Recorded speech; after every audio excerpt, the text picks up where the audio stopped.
नमस्कार मित्रों, स्वागत है आपका एक बार फिर। हमारी पृथ्वी पर अनेक जीव जंतु हैं और अनेक प्रकार के कीड़े मकोड़े हैं, जिनमें से कुछ बड़े जीव हैं और कुछ छोटे। इनमें से कुछ ऐसे जीव हैं जिनको हम मनुष्य मारकर खाते हैं। तो क्या भगवान ने जीवों को मारकर खाने के लिए बनाया है? और क्या मांस खाना पुण्य है या पाप?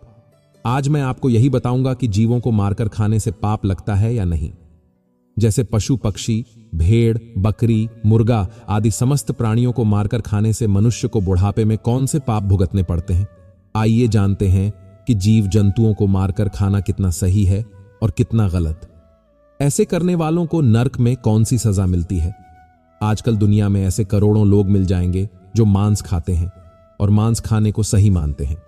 वे कहते हैं कि यदि हम इन जीवों को नहीं खाएंगे तो इनकी संख्या बढ़ जाएगी और भगवान ने इन जीवों को हमें खाने के लिए ही बनाया है, इसीलिए इन्हें खाने से हमें कोई पाप नहीं लगता। और कुछ लोग ऐसे भी हैं जो जीवों को मारकर खाने को पाप मानते हैं और उनका कहना है कि मांस खाने से पाप लगता है और मांस खाने वालों की पूजा ईश्वर स्वीकार नहीं करते हैं। आज मैं आपको एक कथा के माध्यम से बताऊंगा कि मांस खाना कितना सही है और कितना गलत, और भगवान ने मांस खाने वालों के बारे में क्या बताया है।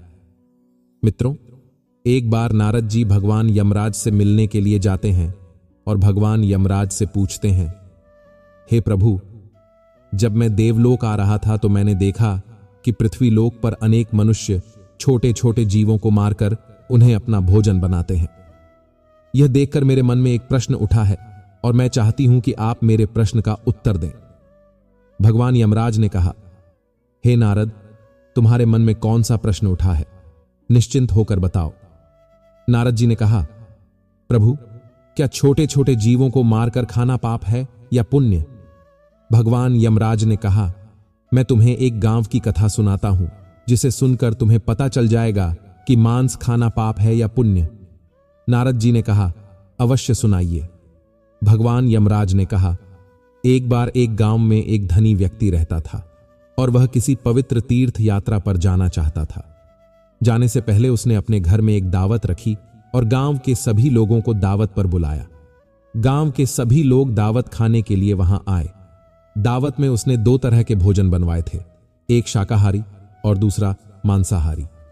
मांसाहारी भोजन में उसने बकरी, मुर्गा, मछलियां आदि बनवाई थी। सभी गांव वालों को बकरी, मुर्गा और मछली का मांस परोसा गया।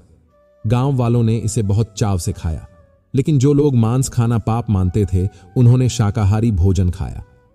सभी के भोजन करने के बाद उस धनी आदमी ने देखा कि कुछ गांव वालों ने मांस खा लिया, जबकि कुछ ने इसे हाथ भी नहीं लगाया।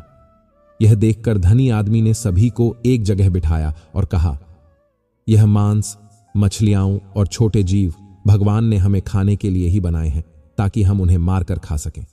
भगवान ने अन्य भोजन के साथ साथ मछलियां और छोटे छोटे जीवों को मनुष्यों के भोजन के लिए जन्म दिया है। उस धनी व्यक्ति की यह बात सुनकर गांव के एक 15 साल के लड़के ने कहा, श्रीमान जी, आप गलत कह रहे हैं। उस लड़के की बात सुनकर वहां उपस्थित सभी लोग आश्चर्यचकित हो गए। धनी व्यक्ति ने पूछा, बेटे, तुम्हारा कहने का मतलब क्या है? लड़के ने कहा, श्रीमान जी, समस्त जीवों को परमात्मा ने बनाया है, लेकिन उन्हें मारकर खाने के लिए नहीं। ये जीव जंतु भी पृथ्वी पर हमारे जैसे ही जन्म लेते हैं और मरते हैं। जिस तरह मनुष्यों को चोट लगने पर पीड़ा होती है, उसी तरह उन्हें भी होती है।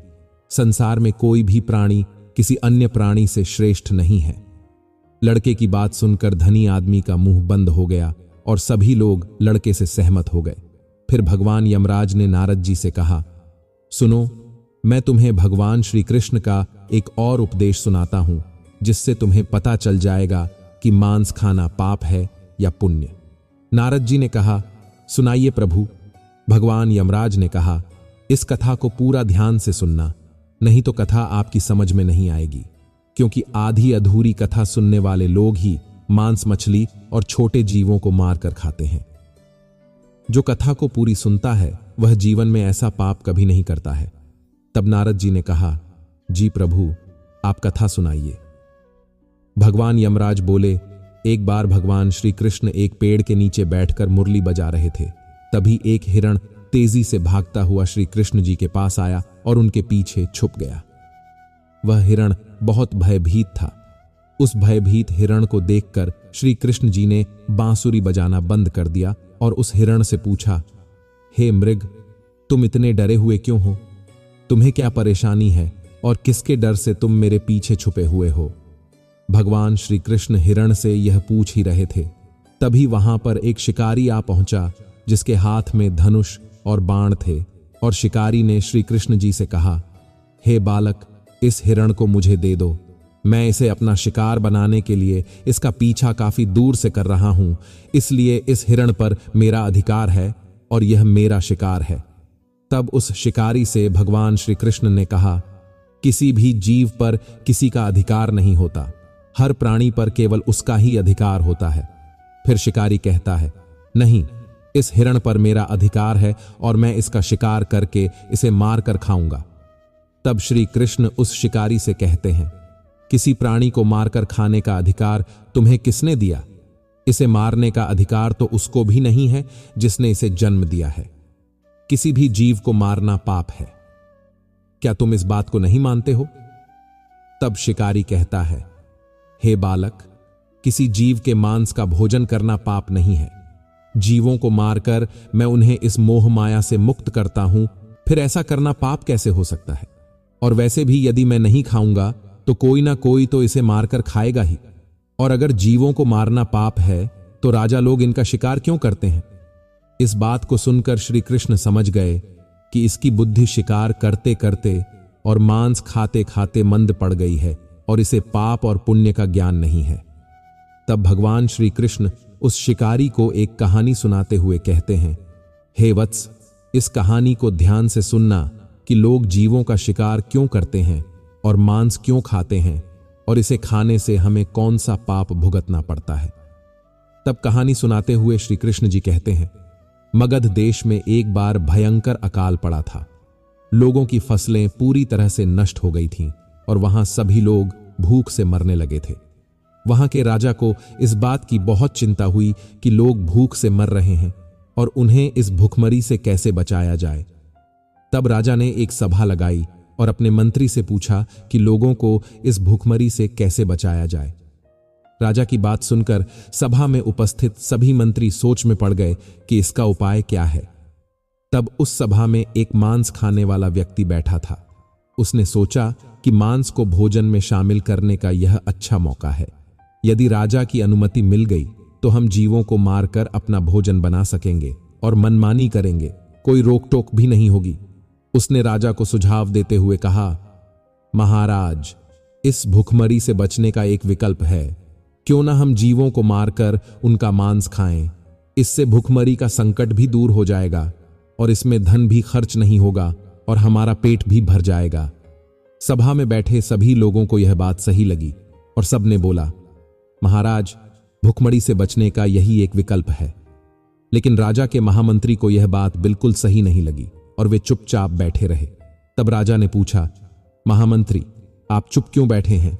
महामंत्री ने कहा, महाराज, जीवों को मारकर खाना सही नहीं है और मैं अपनी राय आपको कल दूंगा।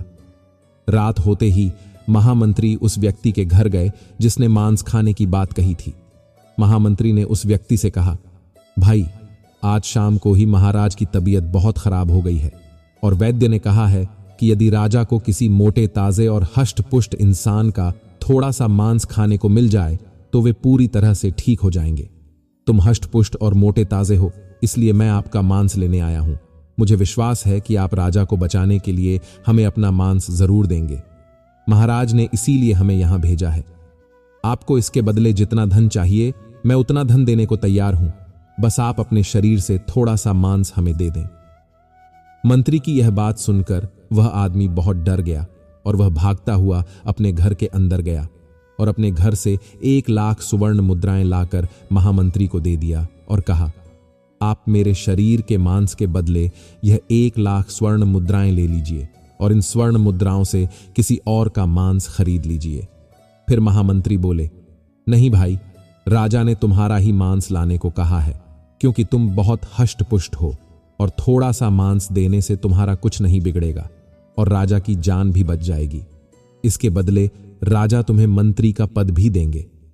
यह सुनकर वह व्यक्ति महामंत्री के पैर पकड़कर बोला, मंत्री जी, मुझे माफ कर दो, मैं अपने शरीर का मांस नहीं दे सकता। इतना कहकर वह वहां से भागने लगा। मंत्री ने कहा, तुम्हें यहां से भागने की कोई जरूरत नहीं है। यदि तुम अपना मांस नहीं देना चाहते तो मत दो, मैं तुम्हारी यह 1,00,000 स्वर्ण मुद्राएं लेकर जा रहा हूं।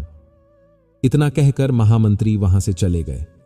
इसी प्रकार एक एक करके महामंत्री सभी के घर गए और सबसे इसी तरह अपने शरीर से थोड़ा मांस देने का आग्रह किया, लेकिन सबने मांस के बदले अपने अपने घर से मुद्राएं दी। किसी ने 1,00,000 तो किसी ने 2,00,000 मुद्राएं दी, लेकिन अपने शरीर से मांस किसी ने नहीं दिया। फिर महामंत्री उन मुद्राओं को लेकर अपने घर चले गए। अगले दिन सुबह सुबह सारे लोग राजा को देखने उसके महल पहुंचे और महामंत्री भी उन मुद्राओं को लेकर राजा के दरबार में पहुंचे और उन मुद्राओं को राजा के सामने रख दिया। पैसों को देखकर राजा बोले, महामंत्री, आप इतने सारे पैसे कहां से लाए हैं?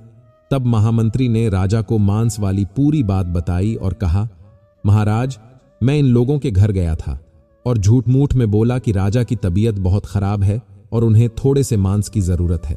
इस तरह मैंने सबके घर जाकर यही बात कही, लेकिन सबने मांस देने से मना कर दिया और इसके बदले ये मुद्राएं दे दी। महामंत्री ने कहा, महाराज, अब आप ही सोचिए कि जब इंसान अपना थोड़ा सा मांस नहीं दे सकता तो हम जीवित जानवरों को मारकर खाएंगे तो उन जीवों को कितना दर्द होगा। महामंत्री की इस बात को सुनकर राजा को यह बात समझ आ गई थी कि हमें जीवों को मारकर नहीं खाना चाहिए। इस प्रकार भगवान श्री कृष्ण ने उस शिकारी से कहा, यह कहानी सुनकर तुम्हें समझ आ गया होगा कि अपना शरीर सबको प्रिय होता है, चाहे वह कोई मनुष्य हो या कोई जीव, और सबके प्राण उतने ही मूल्यवान होते हैं जितने कि तुम्हारे। इसलिए हमें किसी को मारकर नहीं खाना चाहिए, क्योंकि यदि मनुष्य को कोई चोट पहुंचाता है तो उसे बहुत दर्द होता है, परंतु दूसरे जीवों को मारने में वह एक पल भी नहीं लगाता। और जिस तरह तुम इस हिरण को मार रहे हो, इसी तरह यदि कोई तुम्हें अपना शिकार बनाए और तुम्हें मारकर खा जाए तो कैसा होगा। जिस दिन तुम्हें भी कोई बड़ा जानवर शिकार करेगा, उस दिन जिंदगी की कीमत समझ में आ जाएगी। श्री कृष्ण की यह बात सुनकर उस शिकारी की आंखों में आंसू आ गए और उसने कहा, अब से मैं मांस खाना छोड़ दूंगा। मित्रों, मैं उम्मीद करता हूं कि भगवान मांस खाने वाले लोगों की मानसिकता को बदलें, क्योंकि कुछ लोगों को लगता है कि मांस खाना पाप नहीं है और वे कहते हैं, मैं तो खरीद कर खाता हूं इसलिए मुझे पाप नहीं लगेगा। पर ऐसा नहीं है। पाप सबको लगता है, चाहे आप खरीद कर खाएं या जीवों को मारकर खाएं। इसलिए हमें मांस नहीं खाना चाहिए, क्योंकि मांस खाने वाले की प्रार्थना ईश्वर स्वीकार नहीं करते हैं। और मांस खाने वाले लोगों को यह समझना चाहिए कि छोटे से लेकर बड़े जीवों तक सभी को ईश्वर ने अपना जीवन जीने का अधिकार दिया है। उनका जीवन नष्ट ना करें।